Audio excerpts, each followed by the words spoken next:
नमस्कार भैया। धम चिक्की बुम बुम बुम बुम, ये सब जो आवाजें आती हैं हम सुनते कहाँ से? स्पीकर से। और स्पीकर कौन बनाता है? एक्सपर्ट बनाता है। और एक्सपर्ट है हमारे सामने आज मंजुल वालिया जी। नमस्कार। बेसिकली यहाँ पर हमारा DIY टावर जो प्रोजेक्ट चल रहा है आज उस पर डिस्कशन होने वाला है। तो एक्चुअली तो आप लोग को तो पता ही, लास्ट वीडियो मैंने बनाया था हमारा DIY टावर से जुड़ा हुआ, जिसमें कि मैंने एक ड्राइवर आप लोग को दिखाया था जिसके ऊपर मेरी पूरी रिसर्च मैंने कर ली थी। उसमें एकदम आखिर तक पहुंच गया था कि उसकी साउंड क्वालिटी कैसी है, बेस्ट है वो उस प्राइस रेंज के हिसाब से, और उसमें कुछ चेंजेस होने, सुधार होने, और वो जब आएगा तब हम उस पर बिल्ड तैयार करेंगे। बट तब तक और भी क्या किया जा सकता है, तो उस चीज के बारे में मुझे इनसे डिस्कशन करना था। मेरी इनसे फोन पे बात हुई, इन्होंने कहा कि हाँ ऐसा कुछ कर सकते हैं, वैसा कुछ कर सकते हैं। तो मैंने कहा कि ठीक है, मैं आता हूं, वहां मिल करके तसल्ली से चीजों को हाथ में लेके समझ के सब देखेंगे। मेनली जो टॉपिक था हमारा वुड को लेकर के चल रहा था कि वुड किस तरीके की हो सकती है। अब ये वुड के बारे में बहुत अच्छा डिस्कशन होने वाला है आज, क्योंकि बहुत इंपॉर्टेंट रोल प्ले करता है हमारा स्पीकर का बॉक्स। जो स्पीकर का बॉक्स बनता है वो खुद अपने आप में एक इंस्ट्रूमेंट की तरह होना चाहिए। जैसे आप लोगों ने कई बार सुना होगा, मैंने भी बोला, कई लोग हमेशा बोलते हैं हाई-फाई की दुनिया में कि जब तक वो खुद एक इंस्ट्रूमेंट की तरह नहीं होगा तब तक वो आपको एक जो रियल साउंड है वो सुनाई नहीं दे सकती। तो यहां पर मैं जानना चाहूंगा, लेट्स से कि हमारा DIY टावर है, तो वहां पर उन ड्राइवर्स के साथ एक बिल्ड तैयार करेंगे। तो एक बजट रेंज के लिए कौन सी वुड अच्छी रहेगी और एक एकदम ही प्रीमियम सेगमेंट के लिए कौन सी वुड अच्छी रहेगी। जैसा कि इंडस्ट्री में जो लोग हैं उन्हें पता ही होगा कि कुछ एक प्लाई काइंड ऑफ चीज़ें आती हैं। खैर चलिए, वो सब मैं आपके ऊपर छोड़ता हूँ। आप मुझे बताइए कि क्या चीज़ें हैं जो जिन पर कि हम कर सकते हैं बजट एंड एकदम जो हाई एंड पे जा सकते हैं in the world of DIY। देखो, मटेरियल की अगर हम बात करें तो वुड जो है बेसिकली वो one of the most important materials है to construct an enclosure. Speaker के लिए एनक्लोजर अगर बनाना है तो हालांकि मेटल का भी बना सकते हैं। अब वो तो मैंने कहा ना, अपने DIY वर्ल्ड में रहते हुए वो भी DIY किया जा सकता है, लेकिन वो बहुत ही एक्सपेंसिव और बहुत ही यस बट अगर मैं बात करूं वुड की ही, तो उसमें MDF सबसे पहले आता है किसी के भी दिमाग में। फिर एक और होता है that is called ply, but that is a normal ply. MDF ply, बस यही दोनों में खेल चलता रहता है। बट हायर एंड पे हम जाएंगे तो there is a thing called birch ply. तो बर्च में भी अलग अलग, Indian birch, Russian birch. Russian is top notch अगर मैं आपको बताऊं। मतलब बेसिकली डिफरेंस जो आता है ना वो स्ट्रेंथ का आता है सबसे मेन। तो मतलब 3-4 MDF एक साथ ले लोगे ना और एक छोटी सी प्लाई ले लोगे, वो स्ट्रेंथ इक्वल होगी। करेक्ट, बिल्कुल सही बात। और इसमें ज़रूरत है स्पीकर में, क्योंकि ये जब प्रेशर अप्लाई कर रहा है तो वो डायरेक्टली बैक पैनल पे कर रहा है। जैसे ये साइड के पैनल एक्सपेंड करेंगे तो वो फ्लेक्स नहीं करने चाहिए, उसी मतलब सीधे रहने चाहिए बिल्कुल एकदम पत्थर की तरह। तो वो बर्च प्लाई सबसे बेस्ट है उसके लिए। तो बेसिकली वहां पर रेजोनेंस का जो खेल है बिल्कुल ना के बराबर रह जाता है, या लेट्स से कि खत्म ही हो जाता है। तो ये भी है, ये भी मैं कहूंगा कि उसमें थोड़ा सा सिग्नेचर भी आपको डिफरेंट फील हो सकता है साउंड का। करेक्ट है, बिल्कुल। कि जैसे MDF है थोड़ा हो सकता है एब्जॉर्ब ज्यादा कर रही है साउंड, थोड़ा डैम्प्ड लग रही है।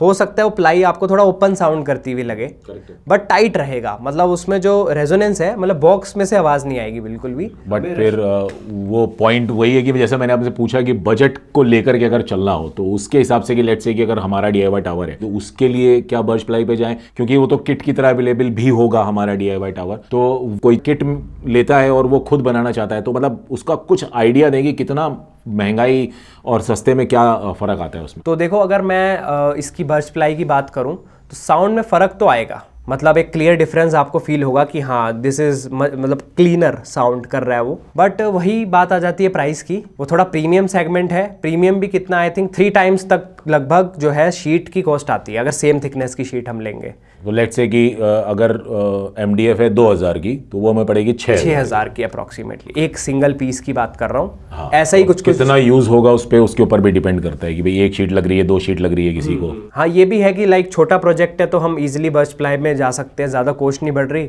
बट हमें रिजल्ट्स अच्छे मिलने वाले हैं। वहाँ पर काफ़ी काम आ जाएगा। कुछ बड़ा बनाना है तो हो भी सकता है कि नॉर्मल प्लाई में बना लो या नॉर्मल MDF में बना लो, बट इतना तो है कि प्राइस बढ़ेगा। देखो, बट वुड का बढ़ रहा है, सिर्फ शीट का बढ़ रहा है ना, कटिंग का बढ़ रहा है। प्लाई के बारे में बीच में आपने बात की, थोड़ा सा काटूंगा। तो ये मेरी समझ में, जो मेरा आज तक का एक्सपीरियंस रहा है, नॉर्मल प्लाई में जनरली एक इशू आता है जो जब हम स्पीकर होता है वो काफ़ी बचता है। तो जहाँ हमने बात की एक्सपैंड होता है, ये चीज़ें होती हैं। तो नॉर्मल प्लाई में मैंने नोटिस किया कि वो पपड़ी की तरह बन के हल्की हल्की झड़ने लगती है, अंदर ही अंदर वो खुलने लगती है बेसिकली एक टाइम के बाद। तो मैंने हमेशा अपने वीडियोस में बोला है कि प्लाई का जो आप है यूज ना करें, सिर्फ MDF की तरफ जाएं। तो मतलब मेरा अपना पर्सनल एक्सपीरियंस ये बोलता है। तो मतलब इस पर आप क्या कहेंगे कि क्या ये बात जो मैं कह रहा हूँ ऐसा कुछ है कि ऐसा नहीं है, या क्या नॉर्मल प्लाई मीन्स क्या? मतलब नॉर्मल प्लाई होती है फर्नीचर्स बनाने के लिए ज़्यादातर। उसको स्पीकर्स में इसलिए यूज़ कर लेते हैं बिकॉज MDF से स्ट्रेंथ ज़्यादा है उसकी। लेकिन एक बहुत बड़ा जो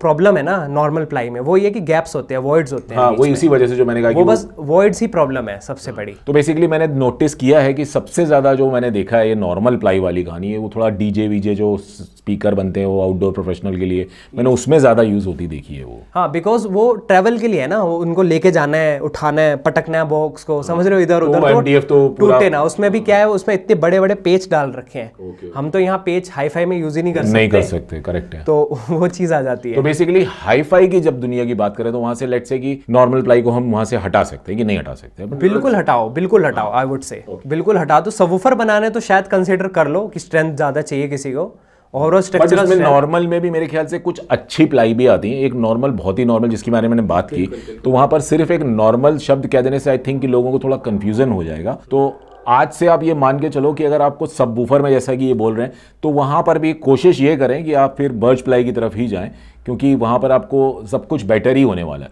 अब मतलब आप मुझे करेक्ट कीजिएगा अगर मैं गलत हूं, क्योंकि मेरी नॉलेज के हिसाब से मुझे नहीं लगता कि मैं नहीं कर पाऊंगा किसी को रिकमेंड कि आप प्लाई की तरफ जाओ। बट लेट्स से कि किसी का बजट बहुत ही टाइट है और वो जाना चाहता है, तो वो उसकी अपनी पर्सनल चॉइस होगी। मेरी रिकमेंडेशन लिस्ट में नॉर्मल प्लाई नहीं आती है। तो हम अगर बात करें कि चलिए लेट्स से कि इस वक्त फिलहाल नॉर्मल प्लाई को साइड करते हैं और बात करते हैं अपनी MDF और इसके बारे में, बर्च प्लाई के। तो अगर हमारा DIY टावर में कोई अगर बर्च प्लाई लगाना चाहे तो उसके लिए कुछ मुश्किलें आएंगी कि वो इजीली उसको भी यूज़ कर सकता है? कि लेट्स से कि हमने उनको कटिंग का डायमेंशन दे दिया। हाँ, हम लोग यहाँ पर आरी से नहीं काटते, लेकिन कुछ शहर ऐसे हैं जहाँ पे CNC मशीन्स अवेलेबल नहीं है, चीज़ें नहीं है, तो वो लोग खुद कारपेंटर हैं, वो उनको भी म्यूज़िक सुनने का शौक है, वो खुद अपने लिए बनाना चाहें, तो वो लोग भी अगर उसकी सफाई से कटिंग वटिंग करें तो क्या उसमें कुछ इश्यूज़ आते हैं या ईजिली सब काम होता है उसका? कुछ उसके बारे में थोड़ी जानकारी दें। आई थिंक तो वैसे तो मोर और लेस सिमिलर ही होना चाहिए। MDF स्टिल थोड़ा ईजी रहेगा। It is easier to cut, easier to make. वो जो राउटर वाला होता है ना, एनग्रेविंग वगैरह थोड़ा इजीली हो जाएगी। प्लाई में थोड़ा मुश्किल होगा क्योंकि उसकी स्ट्रेंथ भी ज़्यादा है, बट पावर टूल्स की हेल्प से हो जाएगा। जैसे राउटर होता है, सर्कुलर सॉ होती है, उन सब से आप कर सकते हो। वही है, क्योंकि अब वो कारीगर लोग हैं तो कर ही लेंगे, उनका पूरे दिन ही वही काम है, कटिंग वटिंग का। पॉइंट ये है कि किसी एक ऐसे कारीगर से आप संपर्क कीजिएगा जहां पर अगर आपको बर्च प्लाई हमारा DIY टावर के लिए जाना है, तो वहां पर मैं तो यही रिकमेंड करूंगा कि भाई अगर किसी को किट लेके बनवाना है तो सीधा आप MW ऑडियो पर किट भेज दीजिए और उनसे कहिए, वो आपको बेस्ट बजट में बना के दे देंगे। वो तो एक बेनिफिट है ही हमारे पास।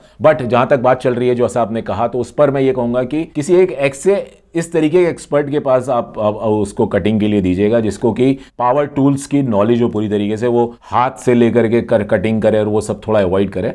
और जिस तरीके के और बाकी पावर टूल्स आते हैं कटिंग करने के, उन सब तरीके से अगर वो लेके चलेंगे तो एक अच्छा आउटपुट मिलेगा आपको। फिनिश में कह रहा थोड़ी अच्छी मिल जाएगी। तो ये तो बहुत अच्छी बात आज हम लोगों ने सीख ली कि हमारा DIY टावर के लिए हम बर्च प्लाई का भी यूज़ कर सकते हैं और उसे कोई भी यूज़ कर सकता है, बट थोड़ी सी एक्सपर्टीज लगेगी वहाँ पे। और हाँ, जहाँ बात चली रही है तो मैं ये आपको बता दूं, उसका जैसे कि बात हुई थी कि फुल एंड फाइनल बिल्ड भी उसको मिलेगा लोगों को, लेकिन उसका फुल एंड फाइनल बिल्ड जो है वो बर्च प्लाई पे शायद ना मिल पाए क्योंकि कॉस्टिंग फिर बढ़ जाती है। तो हम लोग को बजट का भी वहाँ पे ध्यान रखना होगा। तो वहाँ पर हम लोग एक अच्छी क्वालिटी की MDF वुड का यूज़ करके डेफिनेटली जैसा मैंने वादा किया है कि बिल्कुल क्लीन साउंड आएगी, वो आएगी, नो डाउट। बेटर की तो कोई सीमा नहीं है। आप बर्च प्लाई जाओ, उससे भी और भी बहुत कुछ आती हैं, वो बाहर से इंपोर्ट करो, किसी और कंट्री से वुड कटवा के लाओ, कुछ भी कर सकते हो, बट उसकी कोई सीमा नहीं है। तो वो तो कहाँ तक जाएगा आदमी, उसकी कोई पॉइंट नहीं। लेकिन बर्च प्लाई फिर भी एक अचीवेबल है, तो इसलिए आज वो डिस्कशन हो गया। तो मैं आपका बहुत बहुत धन्यवाद कहना चाहूँगा